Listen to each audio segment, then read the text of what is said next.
Okay, we're live, I guess. So I can do a little intro for people here. Bienvenue, aficionados de suis bat dans son cage. Je suis intéressant. Est-ce que je ne suis pas intéressant? I might have Spanish. Now I'm throwing in Spanish. I mix up French and Spanish a lot. I do that. I do Italian, and Spanish. I confuse them, and then I start speaking German too. Then so it's a wash. Yeah, it's well, I've been studying French, and the more I do French, the better my Spanish gets. Yep. So, oh, it's a Romance language, you know. Yeah, but now I confuse them. I do like a Franglish, French, or I don't know what the heck, Spanish, English, French. I can't get any of them apart. All right, crybabies, bedwetters, grumblers, chronic complainers, work-shy individuals, malingerers. This has less to do with your skills and talents as a fighter and much more to do with the marketing heft and weight that Endeavor and the Bald One put behind you. If you're on the don't care list and you got your feelings hurt, simple solution, fight an exciting fight and you will move from the don't care list to care list. Until then, don't come crying to us, greedy bread gobblers. Bread gobblers. There's I remember a different type of gobbler when I was a kid that we those still exist. They still exist. There's a lot of them. Thank heavens. Yes, that's good. You know, each their own. People should be happy. So I'm replacing Kid Nate again, so she kind of tell you where he rates this card, because I've noticed a trend with him. Yes. However, you had on one of those down fights, you finally rose. You know what is that great Dr. Dre line? When I faced defeat, I rose to my feet. And John Nash rose to his feet the last fight. Give props where it's due. You got me. You got me one fight above. You got. I'm on a streak, and I'm going to keep the streak going. It doesn't end. No, you're not. This is the beginning of this is a fader streak starting in 2001. This is Hey, John. You see that stuff floating around you? You know what that is? I'm guessing. Well, I wouldn't see it. If I'm in the mist, I don't see the mist. That's correct. That's the rule, isn't it? That's the rule, right? That's why we're lost in the battalion. Exactly right. But I do see someone chopping on a wood pile over there, so that tells me something where I'm at. Call out his name, and if he turns around, you got the right guy. It's Chris. Hey, Chris. Oh, crap. It is. Who's that? Who's that? Okay. Okay, so this is a card. This is actually, a lot of people might get on me about this, because this is an example of the type of card that a lot of MMA fans like, and I'm going to tell you right now, I'm not a big fan of it. I might watch UFC 217 again this weekend. Well, and that's the thing. It'll pale by comparison, right? I mean, the thing is, in the absence of 217, you might be like, okay, all right, okay, I got it. I'll watch it. But in the presence of 217, you're like, man, I want my high to just go on like forever, you know? Well, also, this is the example, too, of where there's a lot of guys in MMA love the old names, and I'm not big on, I don't like to see the old names on their downwards, you know. No, me neither. And then, of course, if you need a period on the end of that sentence, Ken Shamrock publicly debating whether or not he's going to make a comeback is just enough for you to go, the most dangerous man in the world, huh? Like my buddy once said, he's not even the most dangerous man in this row. We saw him at a fight. You know, it's not. Stop it, man. Just stop. It's sad. That gets sad. So, anyways, we should start off. It's gonna be this Saturday on Fox Sports 1. Not if it was on Fox, it makes it a little different, but Fox Sports 1, you got to have the cable package, and it starts in the beginning on the Fight Pass. So we got to go through the preliminary Fight Pass card. So okay, first fight. It's all free, I guess. Technically, no months. We don't have to worry about how much we pay for it. Yep. So maybe we should ask how much they should pay us to watch some of these fights. That would be the alternate. Wait, I'm keeping notes here. So that's Fight Pass. All right. Fight Pass, yes. So the first fight of the day is Darren Stewart versus Carl Robertson. Don't care. Carl Robertson. Yeah, I don't care. So move on. Light heavyweight. Jake Collier versus Marcel Fortuna. Don't care. Don't. Exactly. This is going to be easy. Welterweight. Court McGee versus Sean Strickland. Oh, boy. You know, the normal circumstances, I like McGee because he's become part of the conversation now, right, with the whole opioid thing, and I think that was his problem drug of choice. But frankly, if the choice is between getting up and going to the kitchen to get some wine and sitting with my ass in front of the TV for this, I'm going to the kitchen to get the wine, so I don't care. Sorry. Yeah, I don't care enough to tune in. So you still don't have Fight Pass. It was a good decision to cancel it because you didn't even need it for this. Well, and there's some people who've been complaining about Fight Pass. that there's like some weird shit with Fight Passes wants to like get inside the kernel of your computer or do some weird track you for Bitcoin. There's some weird like Skynet thing that Fight Pass is trying to do now, and I'm like, yeah, I'm glad I got rid of it. Well, the other thing too, there's rumors. The current broadcasting rumors for the UFC is that they're talking to 2 networks. And if they're going to split up their, what they're going to put on the air, that means Fight Pass is going to even get less quality UFC content because they're going to need to use it for the both channels, if it's Fox and NBC or whoever it ends up being. So. Yeah. So then you'll be able to watch, like, I don't know if you remember in the early days of the internet, people were doing stuff like putting 24-hour feeds. There's this Canadian performance artist, and she had set one up in her kitchen. So essentially you could watch her 24 hours a day, and that was like her performance piece. And I was like, cool, I was going to do an article on her, and I'm like, like writing her.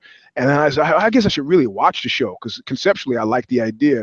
And about one lunch break when I was working at Apple, I'm watching the show and I'm like, she's eating cereal. Still eating cereal. You know what? Fuck this. I never did the. That's what Fight Pass will be like in the future. That's well. I was an addict to Videodrome. That was the channel I used to always watch. So that was a good one. Anyways, okay. Now we get the preliminary card on Fox Sports 1. So all right. So we have completely blanked on Fight Pass. All right. Yep. Fight Pass. So the first fight of the night is women's strawweight: Angela Hill versus Nina Ansaroff. Oh, yeah, I care. Angela Hill, somebody has touted Angela Hill as a co-host for me for something or other. And I co-host, I'm too big to work with somebody else. I mean, except for you, Jack. But, so, yeah, I care.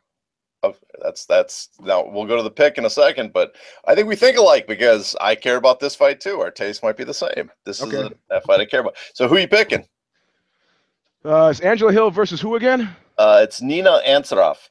Oh, I like Nina Ansaroff, but I mean the problem with Angela Hill is the problem with Czech Congo, and I'm not so strong on the grappling, But I want to pick Angela Hill, man, but I don't think I can. So you're picking Nina. I don't know. Let's see, that's wishy-washy. You got to make a decision. I'm gonna go with Angela. Fuck it. Okay. Damn it. Well, I'm trying to make a comeback, so it doesn't. I'm picking Angela Hill. I think she's just more. She's just the better physical specimen. Yep. So okay, then we go to lightweight. Mr. Sage Northcutt versus Northcutt. Northcutt. Yes. Okay. All right. Versus I guess it's Michel Quinones. He doesn't even have a page or something on Wikipedia, so that's not a good sign. But I've actually heard of the guy. Yeah, what does this mean? Yeah, I mean, if you think they've given up on the Sage rage, you're wrong. They're still trying to sell this guy just based on his presence, his constant continual presence in various forms of social media and where I see stuff appearing. I'm saying that. I don't know. I'm saying that they're still pushing this guy. So I care because I like to see the ways in which they doctor it. Oh, Sage Northcutt is fighting an old Chinese lady with a bag of groceries. Oh, Sage Northcutt is fighting the guy at the grocery store. Giving him fights that he could credibly win and build a fighter. So I'm going to call it for Sage. Okay, I'm not interested. The thing is, he seems like a nice guy. It's like these guys who I want to hate, but he just seems like a nice guy with all that yes ma'am, no sir stuff. I don't know. He seems like the nicest kid in the world, which makes me hate him more. Because that's because you're damaged like me. See, yeah. I'm giving up the go. So you're gonna blank on this, and I'm picking Sage. Yeah, let Sage fight like 3 fights like this in the next 6 months. Give him a ton of action, build him up, and then I'll be interested again. If he's like, oh, the kid looks like he's back on track, he might have something. Then I'll start tuning in again. Okay. But they don't give enough work. I don't think they do enough good. The UFC does when they have young guys, like they don't do a good enough job of just letting guys get fights and develop. They throw them in the deep end right away, and it just starts. Even though I wouldn't say this is the deep end, they're doing a better job, man. Yeah. I mean, they used to. I mean, we even had a word for it, right? Sukerju. They're no longer Sukerjuing guys, like just putting them in with fucking killers and hey, guess what? You got no career. Isn't that funny? Sukerju, that was Pride that did do it to him originally, and unfortunately he won both his fights. That's what killed him in Pride. He beat Arona and he beat Silva, right? Yeah, but it means nothing to beat Arona, but anyway. Hey, Okay. you know what? Somebody made a funny contention here, and I'd like to share it with you to get your opinion. Okay. It was regarding Ronda. Um, half the guys here, yeah, well, all the guys here seem to believe that Ronda could kick their ass. Oh, really? I mean, we're talking about like purple belts, and even Saurez believed that Ronda could kick his ass.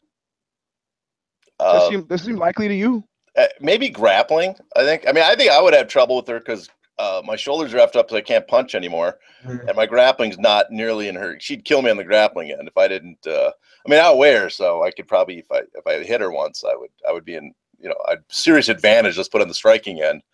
But the grappling, I think she'd kill me. I just personally, you might be able to. You're strong. You're big. You've been grappling for years. That's what I thought. I thought we had laid to rest her infallibility, but apparently some guys here are still drinking the Kool-Aid. So. I think she would armbar me or something. She would get me off balance. My judo is not that. My ground game's not that good. It's pretty elementary, and my judo's not. I only did it for a couple of years. That stuff. So so that end.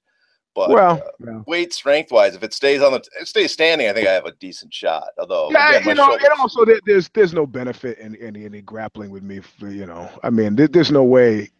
I would embarrass everybody if I was fighting with Ronda. No, Cyborg. When I met, I think she would kill me, and I'm a big guy. I would embarrass myself there too.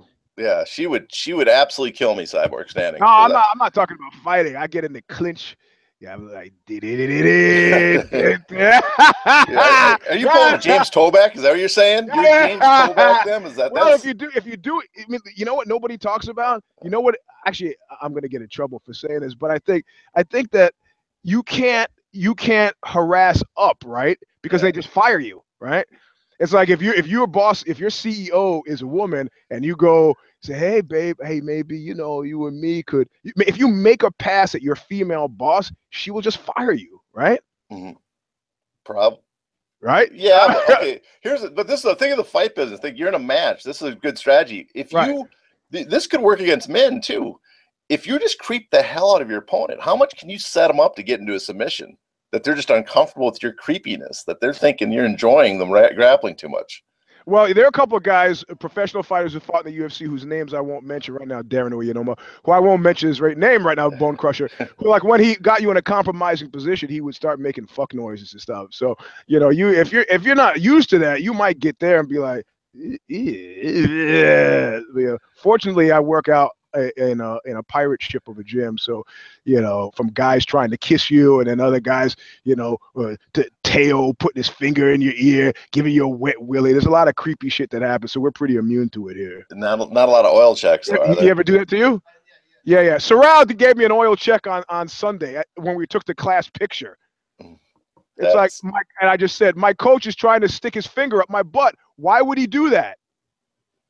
That's crossing the line right there. That's crossing the line. I told the cop that was there, and the cop goes, I didn't see anything. Oh, well, that doesn't help you when the cops are not on your side. What are they good for? That doesn't help. Okay, so we got Sage. You care about. I don't. What, you picking Sage, or are you picking his opponent? I pick Sage. Okay, so we're moving on to the next women's strawweight fight. Tatiana Saurez versus Viviane Pereira. Don't care. You can't pronounce the name. That's a sign. Well, I can't pronounce anybody's name because I never talked to anybody about MMA.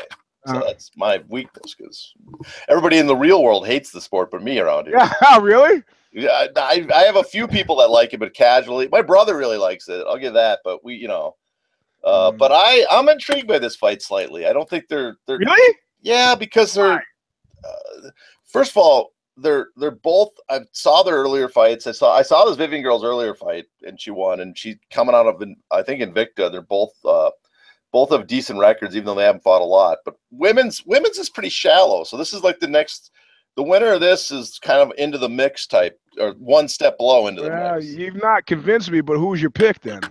Well, that's the problem. I haven't followed them enough to make I would go with Saurez is the one that has more, I think, hype. I think they have a lot. I'm trying to steal from Connor Rubish and those guys when they talk about him. See what they said, and I think they think there's a lot of hype.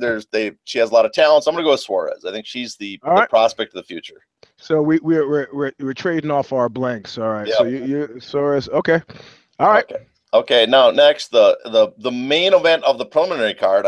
So the main event of the Fox Sports 1 card. Yeah, which is kind of an well, it's not still Fox for the main cards on Fox Sports. This is the top fight of the preliminary card, which is almost an oxymoron, a main event of the preliminary card, but still the top fight of the preliminary card. Bantamweight fight between John Dodson and Marlon Moraes. Oh yeah, Dodson. Yeah, I want to see how far he's fallen, so I care. And I'm a hopeless. He's a gift for me, but I'm in for him, and that's a real glory of a gift that they just like Lucy Van Pelt. They find a way to get you to kick that football again and again and again. So yeah, I'm picking Dodson. Okay, I'm not making up ground on this because I feel the same. I'm intrigued by the fight. And I'm picking Dodson too. I think his speed is a killer for a lot of guys. Yep. Okay, now we're on to the main card on Fox Sports 1. We got a lightweight fight, Joe Lauzon versus Clay Guida. Wow, man. Fucking textbook definition of dark starred, where like you hear that name and you like, wow, that dude, I remember that guy. Yeah, we care. But I don't know if we're caring for healthy reasons. and I have to say, in the gift category, that I find that Clay Guida has been a much more reliable guy I can't trust. Therefore, I will pick Lauzon. Okay. Fair enough. This is an example of those, I guess, dangerously nostalgic fights in MMA that I think fans get excited. A few years ago, this has been an awesome fight, but I'm not interested anymore. I like the guy, I like their careers, but at this point in their career, I do not need to see them fight anymore. I know where their position in the sport is on its way out. So it just I don't care. Oh, whoa, really? Yeah, I can't. This is the type. That's what I said before. I have a different opinion than most people. The name value is great, but when they get past a certain point where they don't have relevancy to the division, I just don't care. That's why those Bellator fights with retired guys don't ever catch me. I never get excited for those. So and it's not that it makes you sad, or maybe that is part of it. It's sad. It's just these guys used to be good. They're very entertaining, but they're way past their prime. Okay. And watching them is just like watching a really pale imitation of what they used to be. Man. And they also have no relevancy to division. I like seeing guys that if this was a couple years ago, a couple years ago, this would be important because the winner of this would still be in the mix. The winner of this is still a guy on his way out of the sport. Fuck. If I listen to you for too much longer, I'm going to blank it too, and that'll just be really sad. So let's just stop talking about it. I'll mark you down as a blank, but but you're stunningly correct in that, and even it makes me sad to think about. But you're right. For all the people out there, I'm sorry if I ruin your enjoyment of the sport, but this is the way it is for me. Sorry. So well, I mean, you could just imagine, right? I mean, just imagine for half a second that your boss comes in and says very much what you just said about you.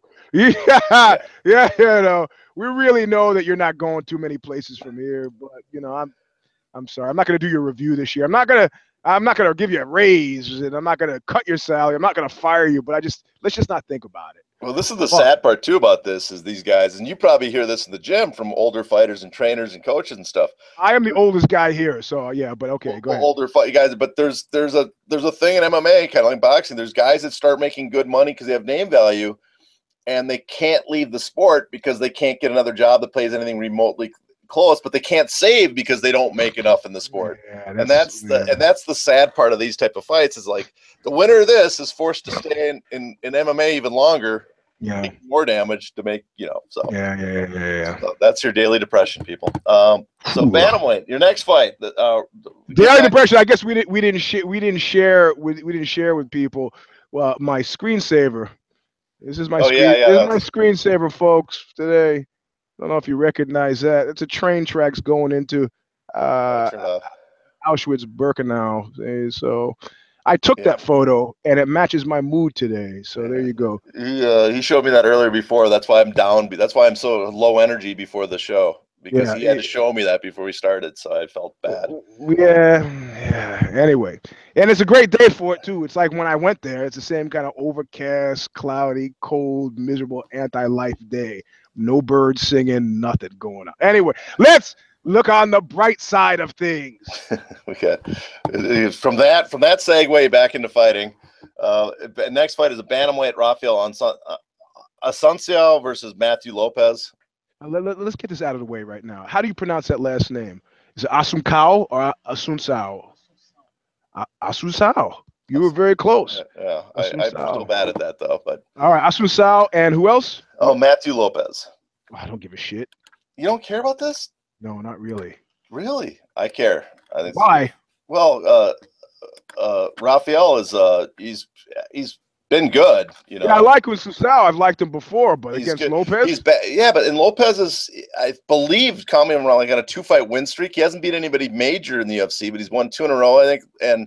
And so this fight would be one of those fights that mark him as like, oh, he's higher caliber than people give him credit. And otherwise, Raphael stays in the mix because he's the last guy that beat, not the last guy, but he just still has a win over TJ. So you're gonna. This is a relevant fight. I picked, but I'm picking Raphael. I think he still has. He's getting back into shape after those years off. That Raphael, I should say. Well, yeah, the Portuguese. There's where I screwed up. All right, I'm gonna blank on that. So man, we're it's like a checkerboard here. Okay. Okay, so middleweight. Next fight's a middleweight fight. Nate Marquardt versus Cezar Ferreira. Wow. I don't care, man. I'm the same. I don't care. Just repeat what I said for Joe Lauzon and Clay Guida for Nate Marquardt. Yep. So, okay, we move to the next fight, a heavyweight fight. Andrei Arlovski. Man, you know, was like, let me tell you something, man. If you were to sit down with Sean Shelby, also known as Keith, if you were to sit down and say, let's put together a fantasy MMA card that will depress the fuck out of everybody, you couldn't do much better than this, in actual fact, right? Well, I guess it depends on the outcome, how the fights end, but yeah. When he goes into the cage and they announce him as Nate the Great Marquardt, don't you think that that'll take an especially dark and bitter, ironic turn? Yeah, folks. Fox Sports 1, Nate the Great. What's sad is I think because the turnover in MMA, I bet you 90% of MMA fans that are watching now don't really know what he did in his career. Have no clue. But you see what's happening now? It's like the drug use analogy with MMA is really apropos, because what's happening now is that this is the inevitable Sunday morning to Saturday night. Where we're like thinking about 217 and man, wasn't that great? And maybe you take a dip in, a little taste, and it's just not the same, man. You're hunting that high and the high is gone. Well, this is where those people always say, well, you can't judge a card till it happens. Yeah, that's okay. It might be exciting, but still you can judge the quality of the people on it, and you look at it and go, well, this has all the earmarks, something that's going to be depressing. Yeah, it does have a. Although thank you, man. I thought the Joanna Rose fight was going to be depressing, and I was. You did say that, didn't you? Or did I imagine? I said I said it to someone, but we never did picks on that one. But that's one I thought for sure Rose was going to get killed. Oh, it was a bloodbath. It was an absolute bloodbath pick wise. I think, and for the almost 500 knuckle up shows, I think this was the first fight where I got one right. One. Thank you, Johnny. You picked Bisping. Yeah. I would have picked him too, just because GSP was out 4 years. But yeah, the out 4 years thing is just insurmountable. I might complain, but there's no way in my right mind I would think that GSP would have. And clearly, he wouldn't have made it 5 rounds. I mean, yeah. but I will say this about GSP's stand-up looked really good. Yeah. Well, the thing is, if you got this is the thing. When you think about these guys retiring, and you're like, oh, man, he's going to retire. And I always say, to what? To what is he going to retire? To what? The thing is, Nick Diaz said it best, man. He goes, I love martial arts. I hate fighting. So 4 years out, removed from the business necessities of doing this and doing that and promos and really grinding like you got to, just training for fun, you might fucking box, man. It's fun. Boxing is fun, So, if I had to choose something to do, like in my dotage, boxing is easy because you don't have to spar to box, right? I can work the speed bag, I can work the heavy bag, I jump some rope, I shadow box a bit, and then I'm done. There's no equivalent with jiu-jitsu. You got to get in there with another human being, and so every fight is a fight to the death. That's right. Yeah, I heard that too from a lot of guys in jiu-jitsu. That just even as you get old, it's so bad on your joints after a while. Well, yeah, listen, let me say, I see lots of old jiu-jitsu guys around. You know who I don't see around? I don't see old judokas. Well, I do see them, but I don't see them on the mat. You know, I see them on the side in chairs, kind of limping. Same with old wrestlers, and same with old gymnasts. Yeah, they're not on the mat anymore. You know, so jiu-jitsu has the edge. I am the oldest. Actually, there's one guy here who's older than me, and he's older than me by 3 months. And he's still coming in. Well, I should now. You got me motivated to get back into jiu-jitsu. But you got it. I'm beat up and I'm getting old and I'm lazy. It's really hard to get past that combination. It's hard to get past lazy, but old and beat up you can do. Yeah. Okay. So we. But you know what keeps me here? I was in a burrito store near here when I was a blue belt, and I'm in the burrito store. And I'm with my kids, and I'm gonna order a burrito. And I look at this guy. I go, Steve? He goes, Eugene? I go, oh, yo, bro, hey, it's the guy I started out with when my kid was first walking. You know, she's a junior in college now. He was first walking, and I like, fuck this. What are you doing? I was like, I just came from training over here. I'm still training. You know, got my blue belt on my shoulder. And I go, what are you doing? He goes, oh, I'm working down here in Santa Clara. I go, doing what though? He's you know, I'm training. Oh, you training still? Good for you. He's like, yeah, I got my own place. You got your own place. Man, I've been a black belt for the last 8 years. That's what keeps me here. I don't want to be in this burrito place and see some guy that I used to be a blue belt with or a white belt with who's got a black belt that's got his own fucking school. That will not happen to me again. You got to really work your ass off. You got a lot of ground to make up. Well, I figure I'm putting the over under. I'm putting the outside reach at 10 years. By the time I'm 65, I anticipate I'll have a black belt. Oh, so perfect. Hopefully your joints stand. Well, yeah, my joints are doing knock on wood. But Saurez said he'll never give me a black belt anyway, so it's immaterial. That's where you just got to start making up your own. Award yourself one. Screw it. I know a guy who did that, and then his former coach burned his school down.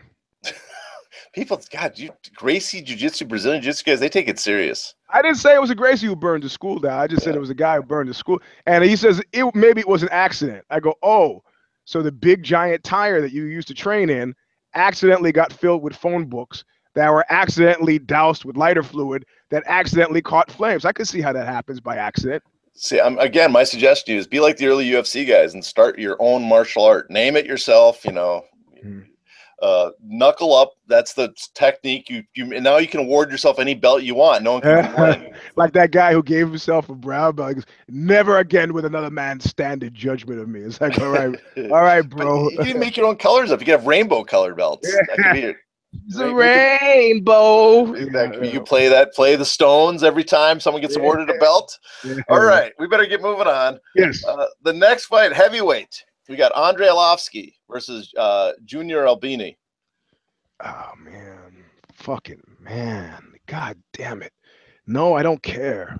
Again, I guess we could repeat the Joe Lauzon versus Clay Guida. But you know what? Maybe this is like the last 5 minutes of The Godfather, and they're just trying to clear house. They got 375 fighters on you got to do something, man. And what they're doing is essentially making them unbellatorable, right? Yeah, I mean, Andrei Arlovski loses again. He's 0-6. There's just, there's no reason to keep him, right? Yeah, but belt, or what do they get out of him? I guess they could put him against Fader, but that's still not a fight. But I have to say, man, like there were two major Lost Battalion acts of jiu-jitsu that happened, and the guy was about to go Lost Battalion, just like whoosh, out. And Bisping, when he says, it seemed like just yesterday that I was the champ at the post-fight press conference, which is fucking hilarious, and whoop, got out. And Andre Fili, didn't he just like say, you know what? I suck, I quit. I suck, I quit. And he just like out, man. It's like that was a pretty nice way to. Isn't that Andre's way of beating you to like no, Eugene, you can't fire me. I quit. You can't put me in the Lost Battalion. I'm in the Lost Battalion. That's right. I quit. You fight. I quit. You quit. I fight. Yeah, that was really masterful. So okay. So neither of us care about the Arlovski fight. It's too sad. Yeah, somebody just texted. Junior Albini has giant man tits. And that's the only thing interesting about him. Man, I can't make fun of the guy. That changes everything now. I got to reevaluate this fight. Yeah, now I'm gonna look the guy up because I don't have a visual picture. I hear the name Albini, and I think, of course, of Steve Albini. So, the co-main event is a welterweight fight: Matt Brown versus Diego Sanchez. Oh yeah, we care. And where I said before about Lauzon versus Guida, this is kind of changes because this is Brown says this is his last fight, which makes me care. His last fight for what? For what reason?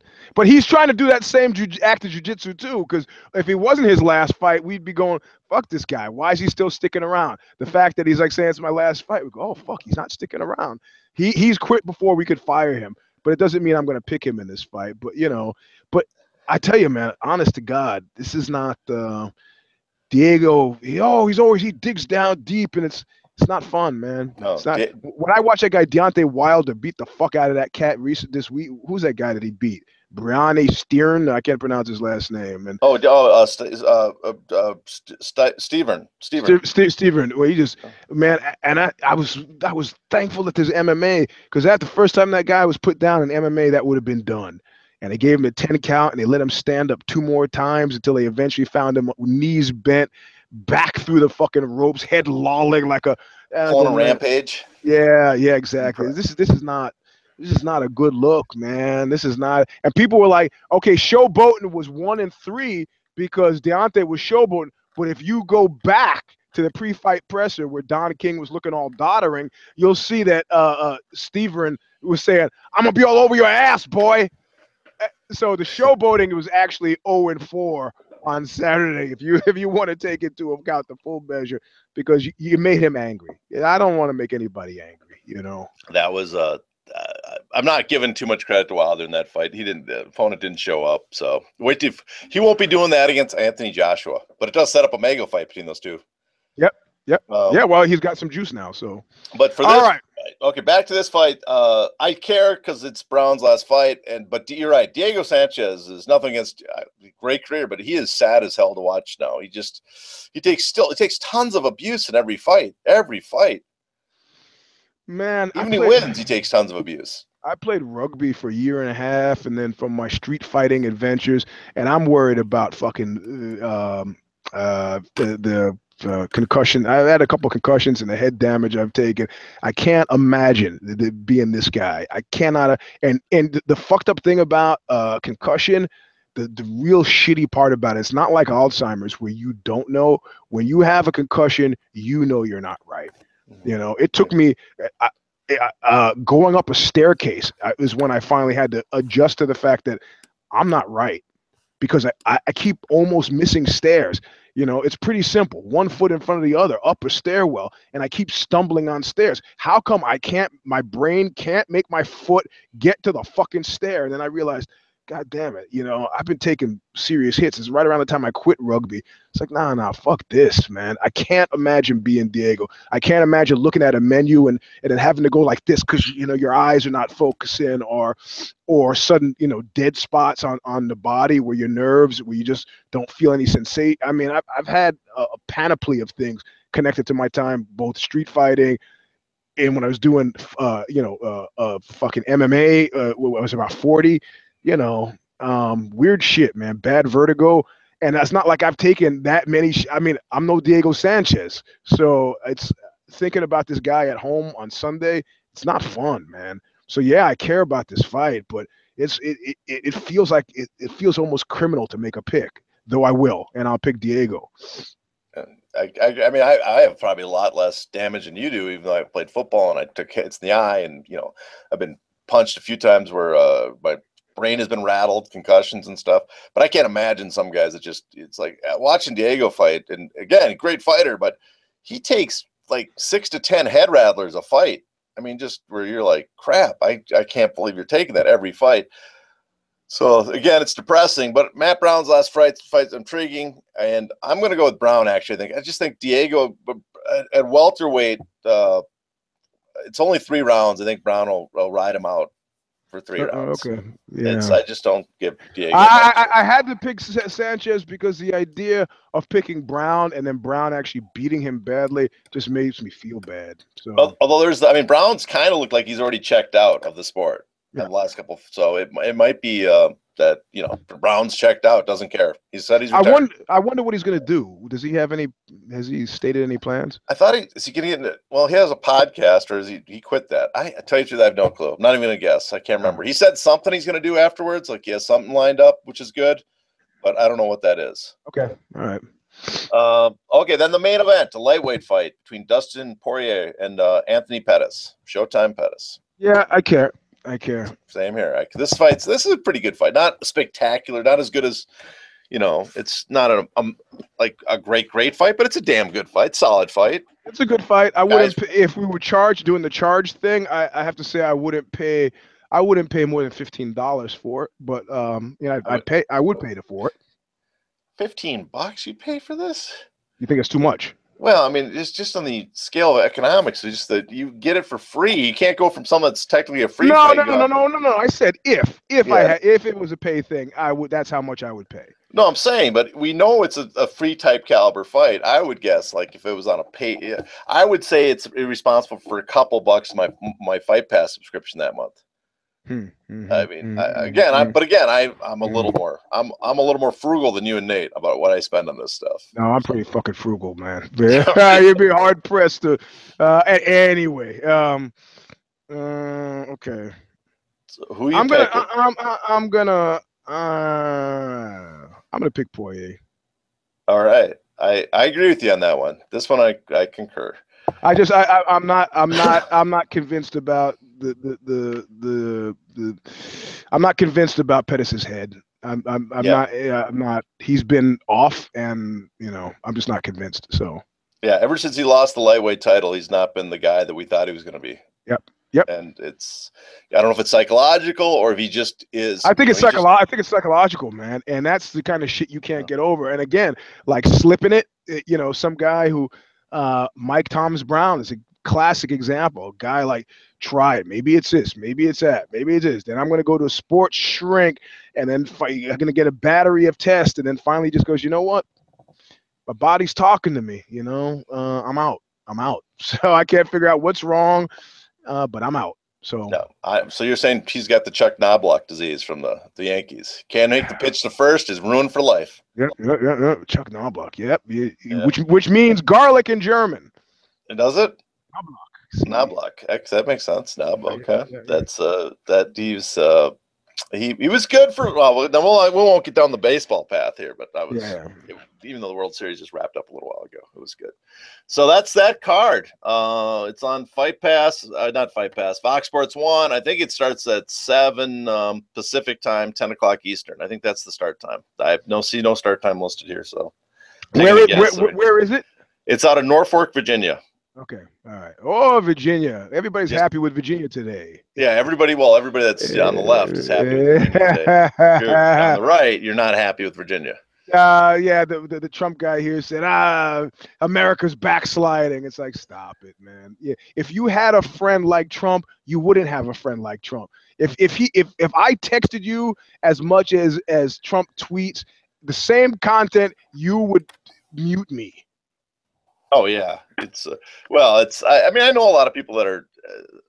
I should say this, but one thing is people try to like make Trump supporters a monolith, and they're not. There's like a wide spectrum of why people would, and some of them support Trump for reasons I find reprehensible, and for some, like, okay, I understand where you're coming from. I don't agree with it, but I think I understand from your viewpoint this makes sense.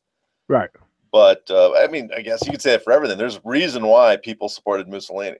Some of them were horrible, and some of them were like, well, yeah, I actually understand that guy's point of view. I think he was mistaken in his point of view, but from his little shop in the corner of Naples, it made sense at the time. Well, what's great about Mussolini? I got a friend of mine gave me some tapes of Mussolini's speeches. Mm-hmm. And, when I say Mussolini's speeches, I'm sure a lot of you will transpose and think of Hitler's speeches. Very stark, black and white, shouting, pounding the podium. Mussolini's speeches were like the exact opposite. Like Mussolini is like they're cracking jokes, People are laughing. He's laughing. It's like a stand-up comedy, you know, a fascist style, but still stand-up comedy. But funny, my morning began. There was some big radio piece about Mussolini on the radio about the increase in fascism in Italy now, and as a result of the immigrants who are, you know, taking dinghies and getting to the Italian shores off both the Adriatic and the Mediterranean. And I remember a friend of mine is there. He's a big fight fan, so, and he keeps writing me. Like, finally I go to his page and I see all this shit, and I go, Matteo, yes. I go, are you a fascist? He goes, yes. And he sent me a big box of, like, where I got like it was like a fascist care package, which is where I got the Mussolini sticker that's on the back of my computer. I got a bust of Mussolini. I got Mussolini pens that say believe, fight, you know, something. What is it? Creder, believe, fight, win, and you know, Italia for Italianos, you know, Italy for Italians. I mean, it's like, and I go, well, what's your platform, man? I mean, because it's distinct from Nazism, right? You're not, guys are not anti-Semites. He goes, no, we just hate immigrants. I go, but if I come to visit your country, I'm an immigrant. He goes, no, you're not. You're a tourist. Yeah, meaning you'll leave. Yeah. I go, but you don't know. He goes, we know the difference. So he invited me over to teach a seminar to him and all the Italian fascists. I go, well, this could be a trap or not, but maybe I can't imagine it would be a bad piece. I'm still trying to get somebody to fund it. Wait. I just got to warn you right now. You do not want to go to your grave being, oh, I went to Italy and trained fascists in hand-to-hand combat. Who wants to be known as the guy that helped fascists learn hand-to-hand combat? Well, the thing is, if I was doing it for a video, it would be kind of like, you know, Kamal Bell, like, you know, in the belly of the beast, Eugene in the lion's den, that type of thing. But I never thought I'd live to the day. I mean, it's surprising enough that there's tankies out there, that there's guys that still defend Stalin. I'm always stunned by that. More so. I got friends who are Georgian, and they're like, I go, well, what's it like there? And he goes, they blame other people. They say it was the people around him. It wasn't him. It was the people around him. So that always freaks me. That always gets me, because it's like, how is that possible? But even more surprising is the comeback that people openly are fascist now. Like, fascism is acceptable in large parts of the world, and then that Nazism, it's not really acceptable, but it's not quite as verbatim as it used to be. Well, the thing is, you know, what he said is what they look. The fascist program is, I mean, once you divorce yourself from anti-Semitism, you can make statist nationalist claims that sound credible, like, you know, like a restaurant owner say he let some Bangladeshi guy come in and start harassing me during my meal. It's like, I don't have any money for you, man. He's like, oh, but I go, the club has paid for me to eat here. I don't have any cash to give you. He's like, oh, please. And so the guy leaves, and the restaurant owner comes over, and I think he said, oh, these brown people will have an affinity. I was like, what are you doing letting that guy in here? And he's like, and he starts talking to me. He goes, you know, people say we're racist. We're not racist. We're just a very poor country. Italy is a very poor. We don't have our shit together, much less being able to take Bangladeshis and people from all these different places. So at this point now, the program in Italy is just like, we want the poorer people out. We don't want them here. That's it. Well, that's competition theory. Well, right. And then in Japan, the fascist party. What is the fascist party? Two things. They want the return of the emperor. And, well, three things. They want the return of the emperor, they want the U.S. out, and they want to be able to rearm. Right now, Trump is giving them rearmament. Of course, they'll subsidize their purchase of weapons from American missile weapons manufacturers.